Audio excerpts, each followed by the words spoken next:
کہتے ہیں کہ ایک عالم جس کو اپنے علم پر بڑا ناز تھا، اور کیوں نہ ہو کہ اس نے بہت دور دور شہروں میں سفر کیے تھے علم حاصل کرنے کے لیے، تو وہ ایک بار کشتی میں سوار ہوا۔ تو کشتی میں سوار ہونے کے بعد سفر کے دوران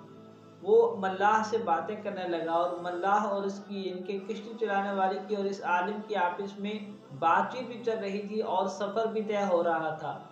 اس سفر کے دوران وہ عالم اس کشتی والے سے کہنے لگا کہ کیا تم نے کوئی علم بھی حاصل کیا ہے، کیا صرف نحو بھی پڑھی ہے، جو یا پھر ساری زندگی جو ہے تم اس کشتی میں گزار چکے ہو؟ تو وہ ملاح کہنے لگا کہ حضرت ہم تو بچپن سے ہی ہم نے دیکھا ہے کہ ہمارے والد بھی یہ کام کرتے تھے اور ہم نے بھی بچپن سے یہ کام شروع کر دیا۔ علم وغیرہ تو کچھ حاصل نہیں کیا، نہ ہی کبھی مدرسے کی شکل دیکھی، نہ ہی ہم نے کبھی کتابیں کھولی، تو ہمیں کسی چیز کا کوئی علم نہیں ہے۔ تو وہ عالم کہنے لگا کہ بہت افسوس کی بات ہے کہ تم نے بالکل ہی کچھ نہیں پڑھا، تمہاری تو آدھی زندگی برباد ہوگی۔ تو کشتی والا خاموش ہو گیا کہ واقعی اس کی زندگی تو برباد ہوئی تھی کہ اس نے علم نہیں حاصل کیا۔ مگر تھوڑی دیر بعد جب کشتی آگے بڑھی اور پانی کا بہاؤ تیز ہوا تو کشتی کنٹرول سے باہر ہونے لگی، اور ملاح بھی سنبھالنے کی کوشش کرنے لگا، لیکن جب اس کے بس سے باہر ہوئی تو اس نے اس عالم سے کہا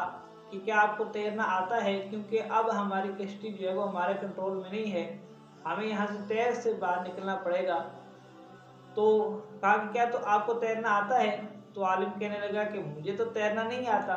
میں تو ساری زندگی پڑھنے پڑھانے میں گزار دی ہے، مجھے تیرنا وغیرہ کہاں آتا ہے۔ تو وہ اس پر وہ ملاح کہنے لگا کہ افسوس اب تو آپ کی ساری زندگی برباد ہوئی، کیونکہ اب آپ جو ہے اس دنیا میں نہیں رہیں گے، اگر آپ جو ہے وہ تیرنا آتا تو آج آپ بچ سکتے تھے۔ تو اس چھوٹے سے واقعے سے یہ ہمیں سبق ملتا ہے کہ کوئی بھی ہو اسے حقیر نہیں سمجھ سکتے۔ آپ علم کا بہت بڑا مقام ہے،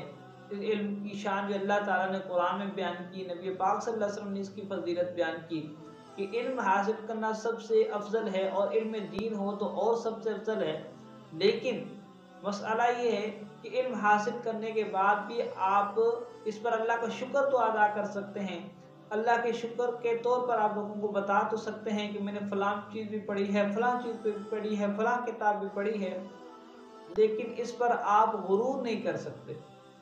علم اگر آپ کے پاس علم ہے تو آپ اس علم کی وجہ سے دوسروں کو حقیر نہیں سمجھ سکتے، دوسروں کو یہ نہیں کہہ سکتے کہ تم لوگ تو برباد ہو گئے، تم لوگوں نے زندگی برباد کی ہے، بلکہ اسے ترغیب دے سکتے ہیں کہ وہ بھی علم حاصل کرے۔ تو جب علم اتنی اہمیت کا حامل ہے، جب اتنی فضیلت والا ہے، لیکن اس کے باوجود آپ علم پر بھی غرور نہیں کر سکتے، تو ان لوگوں کا کیا جو وہ انجام ہوگا کہ جو پیسے پہ غرور کرتے ہیں، جو دولت پہ غرور کرتے ہیں، حالانکہ دولت جو ہے وہ علم کے مقابلے میں کچھ بھی نہیں ہے۔ تو اس لیے کسی چیز پر بھی آپ کے پاس علم ہے تو آپ علم کی وجہ سے کسی کو حقیر نہیں سمجھ سکتے۔ آپ کے پاس دولت ہے تو اس دولت کی وجہ سے آپ کسی کو حقیر نہیں سمجھ سکتے کہ یہ دولت، یہ علم اللہ کا عطا کیا ہوا ہے اور اس نے آپ کو چنا ہے، اس پر آپ شکر تو ادا کریں تاکہ مزید عطا ہو، لیکن آپ کسی کو حقیر نہ سمجھیں کہ کسی کے پاس دولت نہیں ہے،